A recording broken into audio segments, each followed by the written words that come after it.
Para este segundo espacio en el que nos encontramos gracias a este video, yo quisiera invitarlos a que nos acerquemos a lo que denominamos la lectura judía de la Biblia, o diríamos las prácticas exegéticas del mundo judío.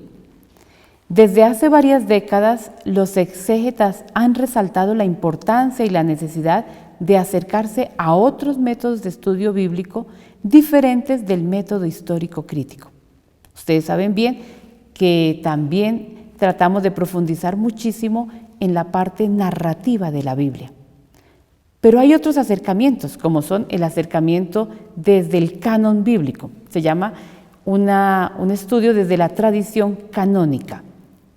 Y también, junto al estudio desde la tradición canónica, podríamos decir que tenemos la posibilidad de acercarnos al texto bíblico desde la tradición judía. Y esto es muy importante, porque es pensar el texto en el contexto en el que surgió. Nosotros no podemos leer el Antiguo Testamento sin acercarnos a la manera como un pueblo pensó, creó, ideó y formuló los textos bíblicos. Y lo hicieron desde una mentalidad semita con unos criterios de exégesis propios que nosotros desconocemos. Y lo mismo el Nuevo Testamento. El Nuevo Testamento también tiene detrás un trasfondo judío, que es interesantísimo acercarse a él y descubrir la mentalidad que hay detrás de cada texto bíblico.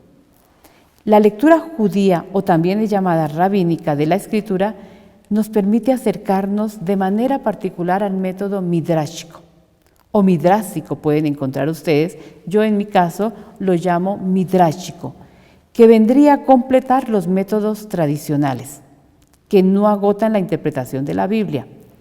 Para entrar en este estudio apasionante y enriquecedor, subrayaremos en un primer lugar el esfuerzo del magisterio eclesial de los últimos años por valorar la tradición judía. Hagámonos la pregunta, ¿qué dice el magisterio acerca de la lectura judía de la Biblia? Y es interesante ver cómo se avanza del querer entablar relaciones de cercanía y respeto, como lo sugiere el Vaticano II, a valorar el empleo de la interpretación judía en el estudio bíblico. El tema de la relación de la Iglesia con las religiones no cristianas ocupa un lugar entre los documentos conciliares. Cuando el concilio habla del judaísmo, sitúa la recepción que la Iglesia ha hecho del Antiguo Testamento como herencia del pueblo judío. Nosotros podríamos decir, como se dice coloquialmente, que el cristianismo nació con un libro bajo el brazo. Y el libro bajo el brazo es el Antiguo Testamento. Es decir, somos herederos del Antiguo Testamento y gracias a él podemos comprender mejor quién es Jesucristo el Mesías, o nuestro Jesús el Cristo.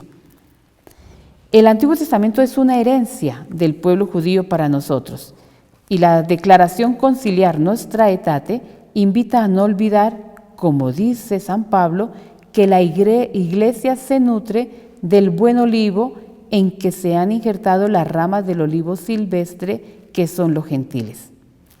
Luego, la Pontificia Comisión Bíblica da un paso adelante cuando hace memoria de los métodos judíos que pueden ser empleados por los exégetas en el estudio bíblico. Y es interesante hacer lectura en este momento de algunos párrafos que desarrolla este documento. El Antiguo Testamento ha tomado su forma final en el judaísmo de los últimos 4 o 5 siglos que han precedido la era cristiana. Este judaísmo ha sido también el medio de origen del Nuevo Testamento y de la Iglesia naciente. En este mundo comenzó la interpretación de la Escritura. Las tradiciones judías antiguas permiten en particular conocer mejor los 70, la Biblia judía que se convirtió seguidamente en la primera parte de la Biblia cristiana durante al menos los primeros 4 siglos de la Iglesia y en Oriente hasta nuestros días. La diversidad de las formas es común al Antiguo y al Nuevo Testamento, así como a la literatura de todos los medios judíos antes y después del tiempo de Jesús. Los Targumim y los Midrashim representan la homilética y la interpretación bíblica de amplios sectores del judaísmo de los primeros siglos. Numerosos exégetas del Antiguo Testamento buscan iluminación, además en los comentadores, gramáticos y lexicógrafos judíos medievales y más recientes para comprender pasajes oscuros o palabras raras y únicas. Esto es lo que nos dice la Pontificia Comisión Bíblica. Y podríamos decir que también la exhortación postsinodal Verbum Domini, que recoge el Sínodo de la Palabra del 2008, invita a un acercamiento a la manera como el pueblo judío hace su exégesis.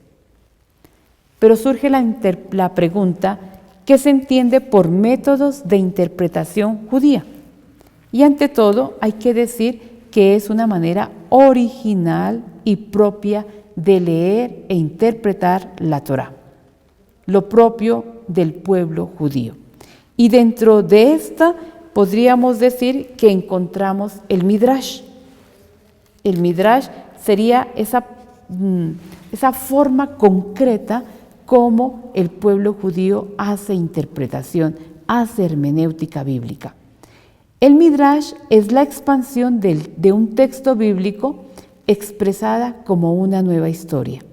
El acontecimiento narrado en el texto es recreado en función de nuevas situaciones.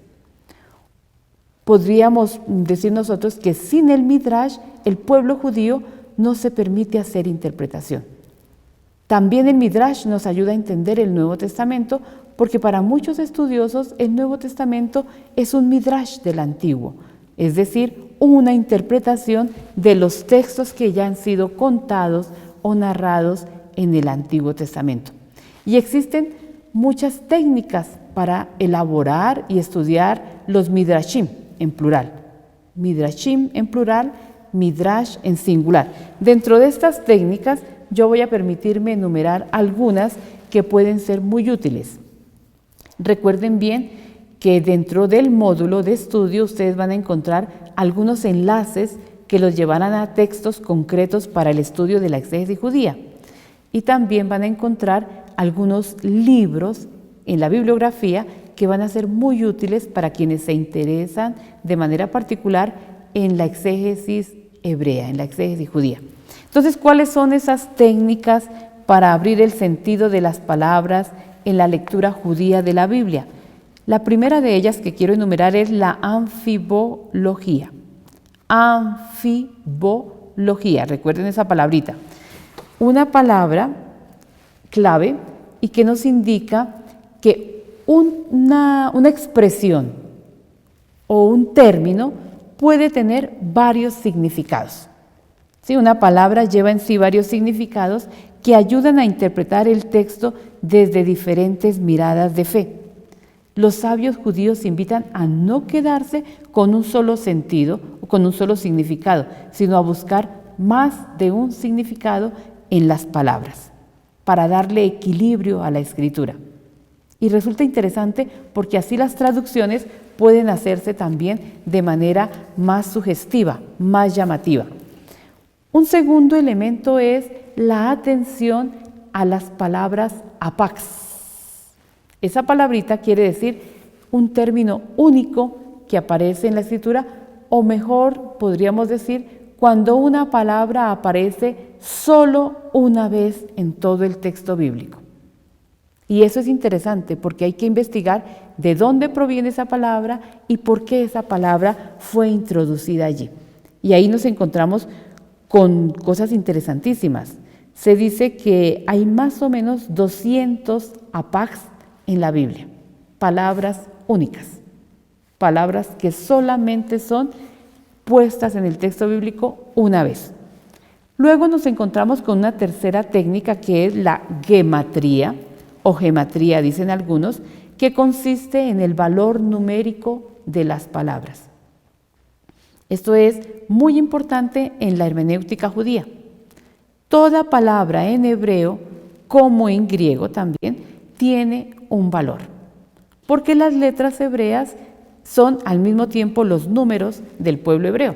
El pueblo hebreo no tiene otra manera de escribir los números que con las mismas letras de su alfabeto o de su alefbetario, ¿cierto? Las mismas letras son al tiempo letras, signos gramaticales, podríamos decir, y también números. Entonces, por consiguiente, una palabra tiene un valor. Si yo voy a escribir, por ejemplo, el nombre de David, el rey David, yo utilizo 3 letras, 3 consonantes hebreas.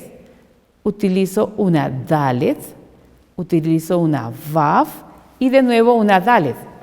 La Dalet tiene un valor numérico de 4. La Vav tiene un valor numérico de 6. Y luego otra Dalet, otro 4, es decir, que el nombre de David equivale al número 14. Y si ustedes se fijan bien, solo así podemos entender el texto de la genealogía de Jesús en el Evangelio de Mateo, porque solo así entenderíamos que hay 14 generaciones de aquí a aquí, 14 luego otras generaciones y luego otras 14 generaciones. Es decir, la gematría nos ayuda a darle sentido a los textos bíblicos. Y es interesante poder profundizar sobre el valor numérico de las palabras, porque un valor numérico nos puede llevar a formar incluso otra palabra distinta. Entonces así tenemos la anfibología, fue lo primero que nombré, el apax y la gematría. En tercer lugar diríamos el notaricón, el notaricón. ¿Y en qué consiste el notaricón? El notaricón es un acróstico. Es un acróstico, es decir, es una palabra que pareciera que es un término ya, un concepto, pero que también me está hablando de algo más, porque detrás hay otras expresiones que yo puedo sacar. Por ejemplo, si tengo la palabra Adam, que para nosotros en español resulta siendo Adán, con una N, pero en hebreo es con una M, Adam. Y si yo cojo las consonantes de la palabra Adam, yo puedo decir, esto es un acróstico.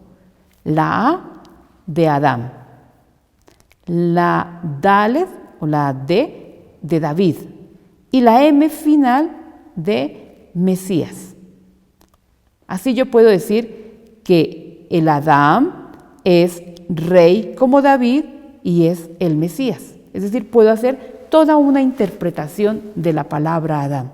Y así, diríamos que así los rabinos enseñaron a sus comunidades a interpretar la Escritura, empleando la anfibología, el doble sentido, el apax, palabra única que aparece, la gematría, la numeración o el valor numérico de las palabras y el notaricón o los acrósticos. Hay muchísimos acrósticos en la Escritura.